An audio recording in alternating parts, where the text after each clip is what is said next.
guys, Will here with W.T.F Car Reviews, and today we're going to be reviewing this beautiful Austin yellow metallic BMW M4. And huge thanks to Anthony, Manny, and the rest of the management and staff here at Infinity of Clearwater for making this review possible. I'll leave a link to their inventory below. It's very impressive, and if you're looking for a new or used vehicle in the Tampa, St. Petersburg, Clearwater area, I would definitely recommend checking these guys out and ask for Anthony. And for those of you guys who don't know, the M4 has been BMW's two-door compact M car since 2014. That's when the first generation was released. That was the F82 generation, which replaced a naturally aspirated 8-cylinder, high-revving 8-cylinder motor with this 3-liter turbocharged V6. Fast forward to 2022, BMW released the second generation of the BMW M4, which a lot of enthusiasts, a lot of consumers don't really like the front styling on that vehicle. So we're going to discuss whether the F82 BMW M4 that we see here is in fact better than the new G82 BMW M4. But we'll start up front. You notice your full LED headlights with beautiful round daytime running strips outside, aluminum housing with some black inserts. I'm really liking this design. The Austin yellow metallic is genuinely one of the best colors I've seen on any vehicle in a really long time. Front parking sensing, massive front air curtains, excellent front airflow for both the radiator and intercooler for this turbocharged 3-liter engine. You notice some cross supports in front of your radiator, so really going to help when it comes to the overall handling, and some additional airflow down over here. We'll take one more step back. You can take a look at the styling. I'm really liking the body lines and bulge in the center of the hood. As the godfather of reviews, Joe Rady, always says everybody wants the bulge, and with this BMW M4 it definitely will not disappoint. The wheel and tire setup also very impressive. Loving these multi-spoke 5-piece BMW M specific wheels wrapped in these really sticky Michelin Pilot Sport summer tires. Dimensions are 255/35 ZR19 up front. You see your M4 badging with a small functional heat extractor. The mirrors, I like the black contrast with LED turn signal in the center. The glass fills up the entire frame. Really liking this flare. Very unique with the black and yellow contrast. The roof is going to be carbon fiber too. Really helps when it comes to the contrast with this beautiful yellow metallic paint. Smart access for the driver and the front passenger. The rear wheel and tire setup, we could take a squat. We still get a multi-piston rear caliper, which is nice. Drilled rotors. Still going to have the Michelin Pilot Super Sport tires. Dimensions in the rear, however, are going to be upgraded to 275/35 ZR19. It's a little bit beefier of a rear tire setup. Going to help put the power down with this 425 horsepower, 406 pound-feet of torque, turbocharged 6-cylinder engine. But as far as the rear end, you can see the trunk lid flares up. Going to help when it comes to downforce and aerodynamics. Loving the body lines up here too. This sunlight, I hope, really accents this paint color. It's genuinely gorgeous. Taillights are going to be incandescent for the left side. LED reverse light in the center. Quad exhaust tips. You can get a little squat, take a look at the diffuser area. We're not going to really have much of the diffuser, but that could be added on in the aftermarket. But let's start this F82 M4 up and hear how it sounds.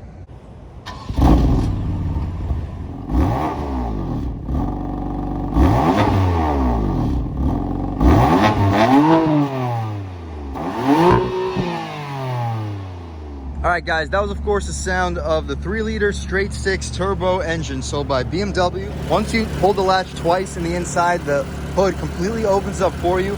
But here you have it. Here is your 3-liter turbo 6-cylinder making 425 horsepower, 406 pound-feet of torque, enough to get this 3,500-pound sport coupe to 60 in around 4 seconds, maybe even a little bit quicker, depending on your launch.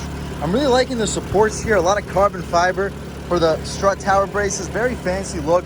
That's about it though. What you see is basically what you get. We do get 2 additional supports in front of your radiator, but there you have it. We can shut this hood right up, take another step back, get a good sense on the front styling. Really liking those daytime running lights.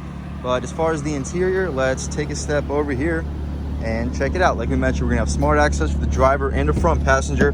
Really nice tints. Those were added on aftermarket by the previous owner of this vehicle. Soft touch up top. Really liking this black piano trim. They're not overdoing with the piano black. 2-tone contrast leather. Very soft for the armrest. Auto one touch for both front windows. 4-way adjustable mirrors. We're gonna have our speaker set up right here on the door. The bottom portion is gonna have a soft touch feel for this bottom area, which you really don't see very often. Felt line for the cup holders and storage compartment. M4 nameplate's going to be outlined in aluminum. The seats, very supportive, very comfortable, perforated leather, 2-person memory seats. You can adjust the bolsters and lumbar control, recline the seat, and slide, drop, and lift as well. We'll take a step inside, really check out the interior on this M4. Really nice. We're gonna get this auto tilt and telescoping steering wheel. The steering wheel itself, fantastic. We'll turn this air down by a couple so you guys can hear a little bit better. But as far as the steering wheel, very thick, nice 10 and 2 bolstering notches, 9 and 3 is just about perfect. The transmission here is for the F82 is gonna be a 7-speed DCT instead of the 8-speed ZF transmission that we get for the later current models. The turn signal stock's very satisfying click. The rain sensing wipers are also a great feature. The gauges, old school gauges, not going to be a whole lot of digital stuff going on. On the left side, we have a gas gauge 200 for the speedometer, about a 7,500 RPM red line too with our coolant temperature on the right. It also displays the gear that we're currently in. To the left of the steering wheel, we get automatic headlights. You can adjust them here as well as the interior brightness. Some secret storage. You can throw some secret stuff in there. You can get a good look at your pedals. They're not going to be the most sporty looking. It'll be nice to get some metal aluminum outline pedals for this M4. Not the biggest deal, of course. Soft touch for the dash. Our infotainment screen is going to be in a pretty rough location considering that this carbon fiber is going to be very reflective. So you're not going to be able to see a whole lot. You can take a look at your navigation screen. Back in 2016, pretty good resolution for 2016, honestly. Definitely impressed, very responsive. And if you don't like the screen, of course, you can use Apple CarPlay or Android Auto. The gear selector right here controls your 7-speed DCT. Pull to the right, you're in drive. You can use the proper directions for the manual shift controls, upshift and downshift, which is always appreciated. Throw right back into neutral. There's no park on this gear selector. Let me know in the comment section how you would put this car into park without just simply shutting it off while in neutral. That's what I did earlier. If you don't want to use the gear selector for the manual shift modes, of course, we got these really nice aluminum outline paddle shifters. Very premium looking. We'll check those out once we take this car for a drive.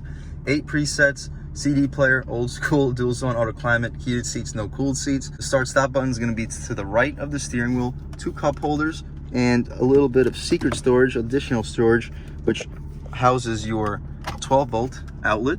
Good spot for radar detector and just good spot for coins overall.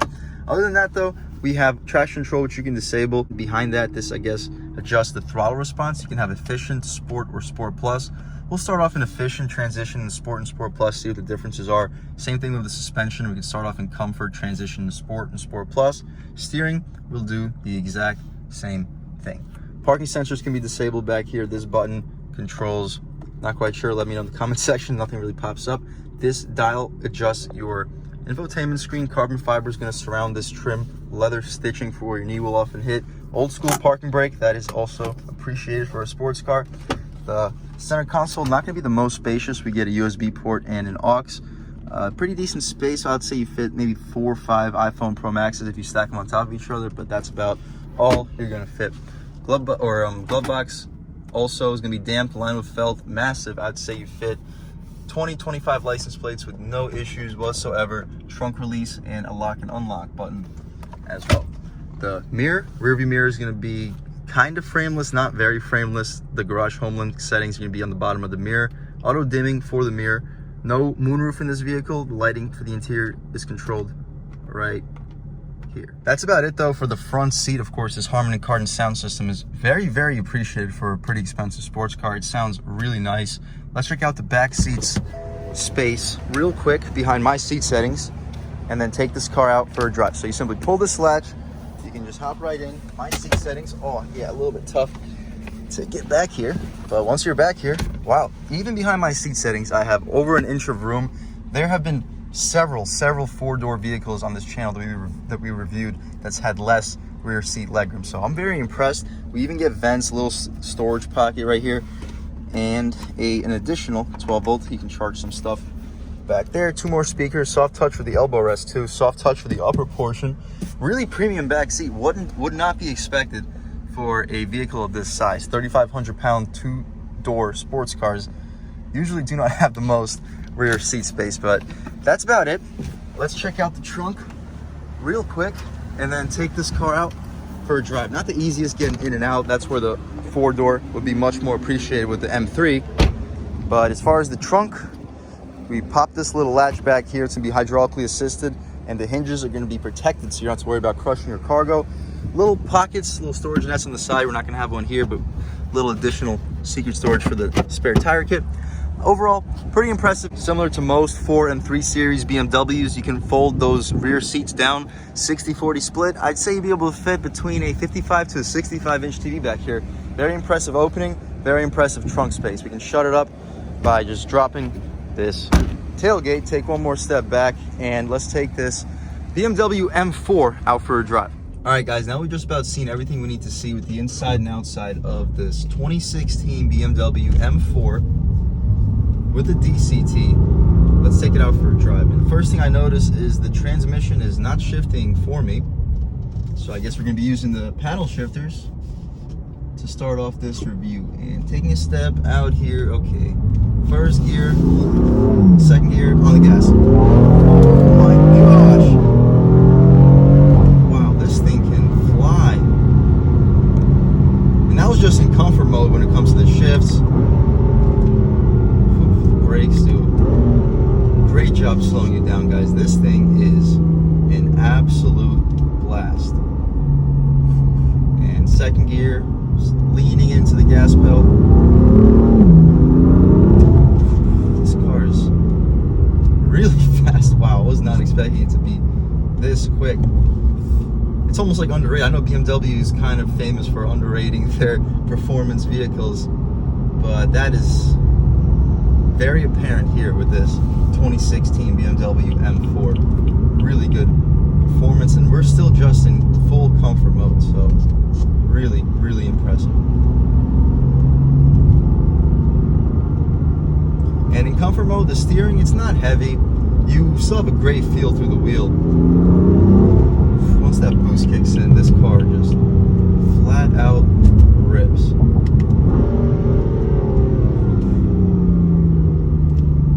But throwing it in, yeah, comfort mode, you don't have the most feel, at least not on center. But once we can throw it into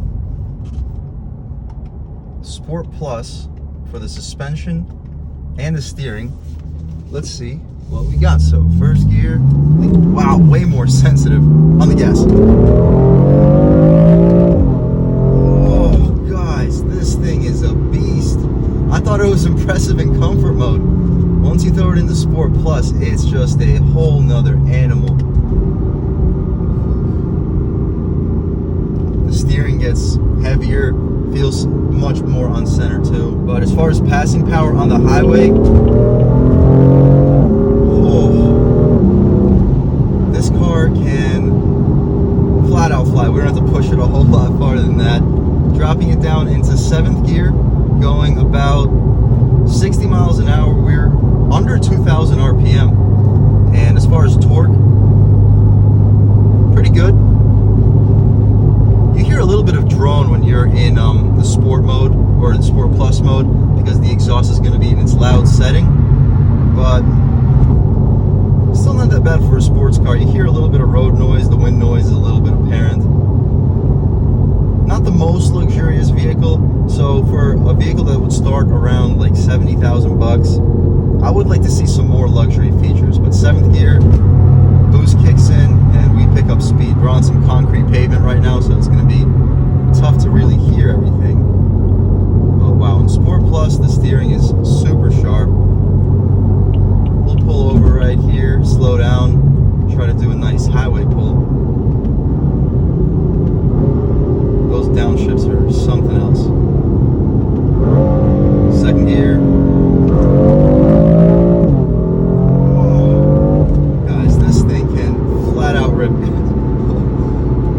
What a car. I could definitely see 0 to 60 in under 4 seconds.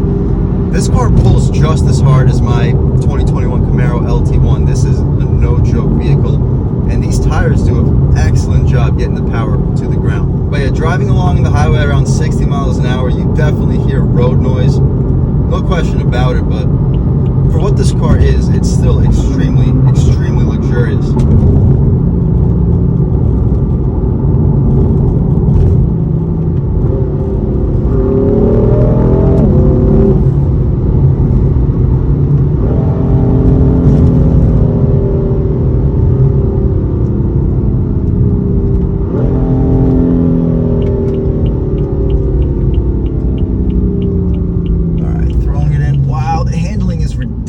Sharp.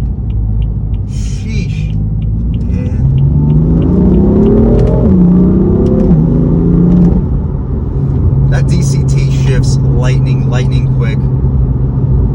What a sports car, guys. Really impressive. I knew I was going to be impressed with this car before I drove it. But wow, BMW makes such impressive vehicles. Such a great car. I'm enjoying this just as much, almost just as much as the Z06 Corvette that we reviewed on this channel.